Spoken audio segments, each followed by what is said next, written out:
আজকে 14ই ফেব্রুয়ারি আমাদের সাথে খুব বেশি পরিচিত না হলেও বর্তমান যুবক যুবতীদের সাথে খুব বেশি পরিচিত, ঠিক না? এই 14ই ফেব্রুয়ারিকে কেন্দ্র করে বিশ্ব ভালোবাসা দিবস উদযাপিত হচ্ছে। পশ্চিমা বিশ্বের মধ্যে সীমাবদ্ধ নেই, আর এটা এখন ঢুকে পড়েছে এশিয়ার বিভিন্ন অঞ্চলে। সেক্ষেত্রে বাংলাদেশের যুবক যুবতীরাও এক্ষেত্রে পিছিয়ে নাই। তারাও বিশ্ব ভালোবাসা দিবস উদযাপন করার ক্ষেত্রে অনেক দূর এগিয়ে গিয়েছে। বিশ্ব ভালোবাসা দিবসের মূল উৎপত্তি কোথা থেকে? ইতিহাস পর্যালোচনা করলে যতটুকু বোঝা যায়, প্রাচীন ইউরোপীয় সভ্যতার মধ্যে খ্রিস্টানরা তারা আকৃতি প্রকৃতির পূজা করত, বিভিন্ন সৃজনের পূজা করত তারা। 14ই ফেব্রুয়ারি এটা হচ্ছে ফাল্গুন বরণের একটা উৎসব। এই ফাল্গুন বা বসন্তকে বরণ করার জন্য একটা উৎসব পালন করত। সে উৎসবের নাম দিয়েছে লুফার কালিয়া।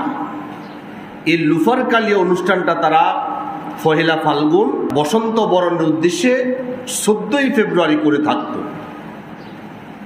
এভাবে দীর্ঘদিন পর্যন্ত চলে আসার পর খ্রিস্টান পাদ্রীরা তারা চিন্তা করল, এই লুফার কালিয়া অনুষ্ঠানটা আমরা মাত্র খ্রিস্টানের মধ্যে অল্প কিছু সংখ্যক মানুষে অনুষ্ঠান উদযাপন করি, বাকিরা তো কেউ করে না।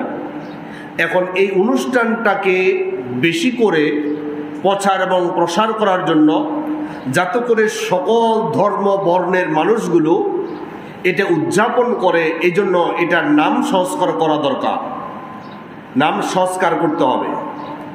এই লুফার কালিয়া নামকে সংস্কার করে তারা নামকরণ করলো সেন্ট ভ্যালেন্টাইন ডে, অর্থাৎ বিশ্ব ভালোবাসা দিবস।